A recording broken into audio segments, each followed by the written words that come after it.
Les trophées des Français de l'étranger organisés par le petitjournal.com. La radio des Français dans le monde présente le podcast. C'est depuis la capitale de la France aujourd'hui que nos studios se sont installés. On est bien ici quand même, on est pas mal. On a commandé le ciel bleu, vous avez fait ça très bien. Comme on a fait du 4 étoiles pour nos invités. C'est quand même les lauréats des trophées des Français de l'étranger, il faut bien s'en occuper. Je disais que j'aimais vraiment bien, vous nous chouchoutez et on n'a pas l'habitude d'être chouchoutés. Eh bien ça nous fait plaisir. Merci à vous. On se retrouve aujourd'hui, c'est la deuxième fois qu'on échange, Benjamin, puisqu'on a déjà eu l'occasion de parler de ton travail, de ton incroyable travail. Tiens d'ailleurs, au passage, j'ai découvert que tu étais chevalier de la Légion d'honneur. Oui. C'est chic, hein? Ah oui, ça fait très chic. Je l'ai pas su tout de suite. Et quand j'ai vu, on m'a envoyé un message, j'ai fait delete sur mon téléphone. T'as cru que c'était du spam? Absolument. Incroyable. Ça, après 2 heures ou 3 heures, il y a le consul qui me téléphone et me dit: tu as vu le message? J'ai dit: bah non. T'as dû aller le rechercher dans la poubelle. Il a fallu que j'aille le chercher dans la poubelle et j'ai demandé de vérifier si c'était vrai ou si c'était une blague. Tellement je m'y attendais pas. Benjamin Oberoi, quand tu es en Inde, Oberoi quand tu es en France. En France, oui. Eh bien donc du coup ce sera Oberoi aujourd'hui. Tu es originaire du sud de la France, tu as vécu à Béziers, Montpellier, Marseille. D'ailleurs aujourd'hui tu es basé à Nantes. Près de Nantes, oui. C'est marrant parce que on reste en Bretagne quand on est breton d'origine, non? C'est du côté de mon père, ils sont nantais. C'est ça. Et donc il y a un village qui a été monté par quelques grandes familles nantaises. Et donc c'est un village où j'ai passé toutes mes vacances en enfant et où je suis très très contente d'y revenir maintenant. En 1984, tu sautes dans l'avion et tu vas en Inde. Tu vas travailler, tu pars là-bas pour un projet humanitaire. Non, je suis allée 2 fois d'abord en voyage. D'accord. Jeune étudiante sac à dos. Puis j'y suis allée pour faire mes recherches universitaires pour mon doctorat. Je suis allée 2 fois un an, puis je suis rentrée en France, puis de nouveau un an. Puis seulement après, j'y suis allée avec un travail humanitaire. D'accord. J'avais rencontré déjà mon mari et me connaissant, j'avais pas envie de dépendre de quelqu'un, d'un mari en Inde. Donc j'y suis allée avec un travail dans l'humanitaire. C'est là où j'ai découvert ce monde-là des ONG, du travail humanitaire en Inde. Alors je vais inviter nos auditeurs à réentendre la première interview qu'on avait faite tous les deux. Un sacré parcours avec un coup de cœur pour l'Inde, clairement. Un coup de cœur, je ne sais pas. Sûrement un coup de cœur pour l'Indien qui a été de mon mari. C'est déjà ça. C'est déjà ça. Fait déjà un. Et après ça, c'était un coup de cœur pour la diversité qu'offre l'Inde. Et je dis que l'Inde m'a énormément apporté, m'a surtout permis d'être moi-même ambassadrice entre la France et l'Inde. J'ai trouvé vraiment une place tout à fait intéressante. Et j'ai eu la chance, donc j'étais au départ plutôt dans la psychologie, l'éducation, etc. Comme je ne possédais pas bien la langue, j'ai pas travaillé dans ce domaine-là, et donc j'ai assez vite tourné vers ce domaine de l'humanitaire. Et j'y ai trouvé une place tout à fait intéressante entre des ONG qui m'ont demandé de réfléchir avec elles aux problématiques de terrain, de l'éducation des femmes, de la pauvreté, de l'emploi.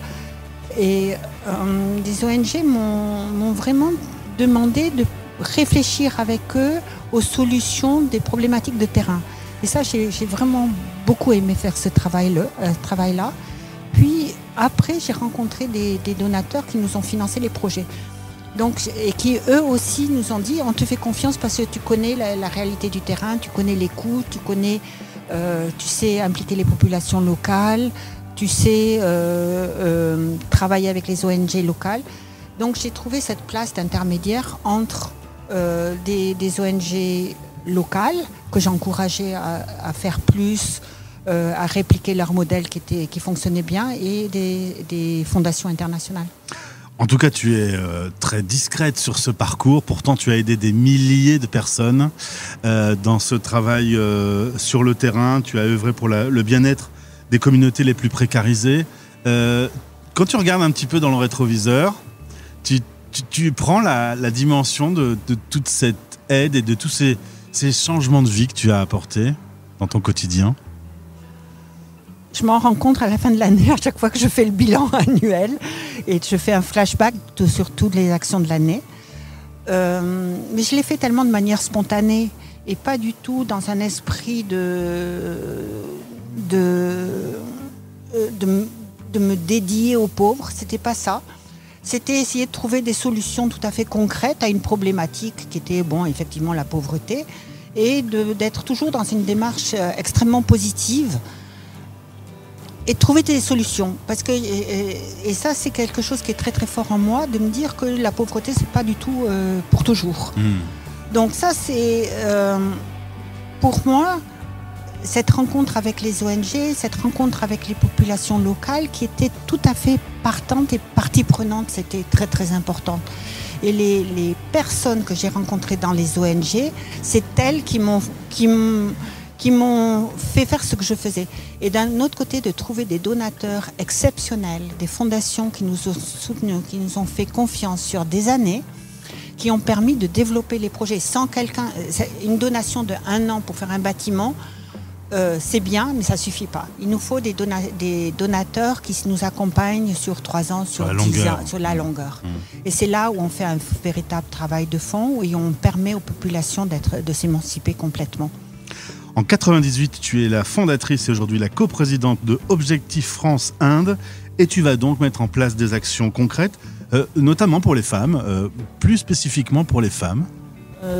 Aujourd'hui, on a émancipé plus de 200 000 femmes. 200 000. 200 000. C'est pour ça que je te parlais du rétroviseur tout à l'heure, parce que ça fait du monde. Oui, ça fait du monde, et maintenant c'est 30 000 de plus par an.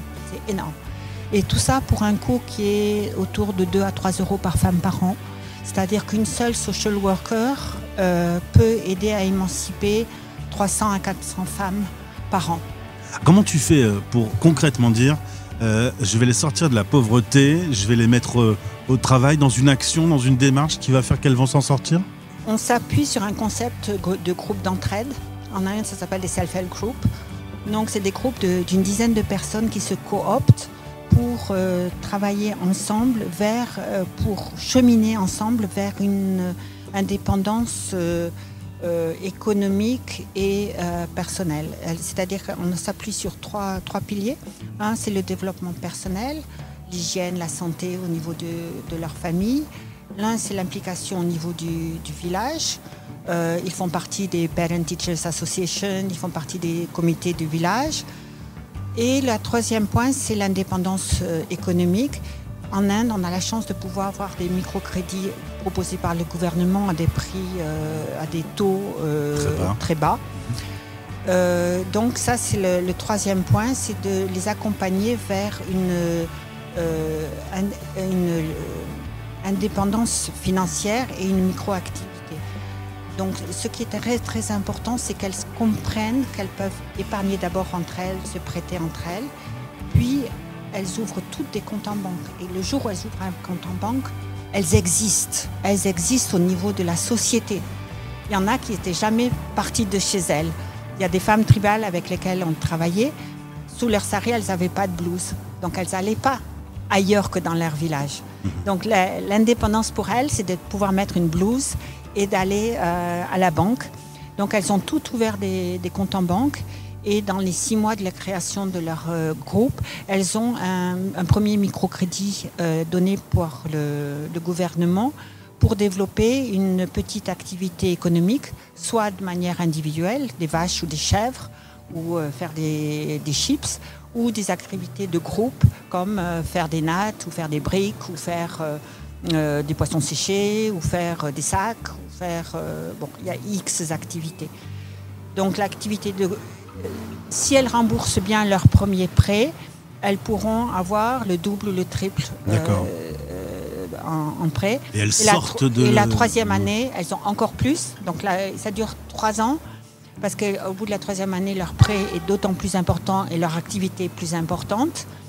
Et la 4e année, ils sortent du seuil de pauvreté. Tu gagnes le prix Impact Social C'est le minimum, j'ai envie de dire. T'as jeté l'email du petit journal à la poubelle aussi? Non, ils m'ont téléphoné, cela, donc c'était mieux.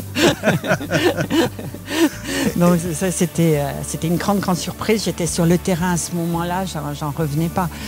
Ça m'a fait très très plaisir, surtout quand j'étais sur le terrain, que je l'ai partagé tout de suite avec les personnes que j'aime bien, avec qui je travaille, parce que c'est eux qui ont permis ce cheminement. C'est parce qu'ils se sont tous appliqués, tous à leur niveau, que ce soit les travailleurs sociaux ou les gens des villages. Et je suppose que ceux que tu as aidés, qui sont sortis de ce statut de précarité, à leur tour, ils aident les autres. En fait, ça fait boule de neige ton travail. Ça va très très très vite maintenant. C'est-à-dire qu'ils nous aident tellement que c'est eux qui organisent les autres villages et qui disent ce qu'il faut faire. Donc nous, on n'a plus grand-chose à faire. Donc les anciens qui ont été aidés savent exactement ce qu'on attend d'eux. Tu as fait quasiment toute ta vie en Inde, on le disait depuis 85. Là, aujourd'hui, tu es à Paris pour les trophées des Français de l'étranger. Tu as un choc à chaque fois qui revient entre la découverte de l'Inde et la redécouverte de la France. Je trouve très, très, très difficile d'expliquer l'Inde à la France et aux Français. Donc, généralement, j'en parle très peu de ma vie en Inde. Je vais beaucoup parler avec nos donateurs parce que je crois qu'il y a un gros travail pour expliquer le travail et la réalité de terrain. Donc ça, c'est quelque chose que je fais 1 ou 2 fois par an quand je viens. C'est la rencontre avec nos donateurs parce que c'est eux qui nous soutiennent, qui nous aussi, j'allais dire, ils me nourrissent aussi. Quand ils nous font confiance pour 3 ans ou pour 10 ans, je sais qu'on peut compter sur eux. Je sais que grâce à eux, on peut avoir des nouveaux projets. S'ils nous accompagnent pas pendant longtemps, comment on peut faire de la capitalisation? Comment on peut écrire des livres? Comment on peut dire aux ONG de faire sur le même modèle? Donc si nous, on veut continuer, il faut qu'on nous accompagne sur du long terme. Un autre travail que l'on fait depuis 20 ans maintenant, c'est la préservation des eaux de mousson et le travail avec l'environnement pour développer tout le secteur agricole dans des zones hyper arides. Il ne pleut que 11 jours par an dans les zones où nous travaillons et nous récupérons les eaux de mousson dans des grands bassins pour réapprovisionner les nappes phréatiques. Donc ça, donc on travaille avec les femmes, mais on travaille aussi beaucoup au développement de l'environnement. Planter des arbres, faire en sorte que l'eau ne parte pas avec tout le bon sol. Donc ça, c'est l'autre facette du travail de développement rural. Et en 40 années, tu as dû voir les effets du réchauffement climatique se développer sous tes yeux. Là où nous sommes, la grande rivière Kaveri, qui fait 2 ou 3 kilomètres de large, n'a plus une goutte d'eau. Ah oui. Par contre, les zones arides sur lesquelles nous travaillons depuis 20 ans ont de l'eau. Et de tous les puits ont de l'eau. Et on a 3 cultures par an sur les terres qu'on a réhabilitées. Donc ça, c'est incroyable. Eh ben encore félicitations, bravo pour ce prix. Merci pour d'avoir répondu à nos questions. Au plaisir de te retrouver. Du coup, maintenant on est. C'est un nouveau thème.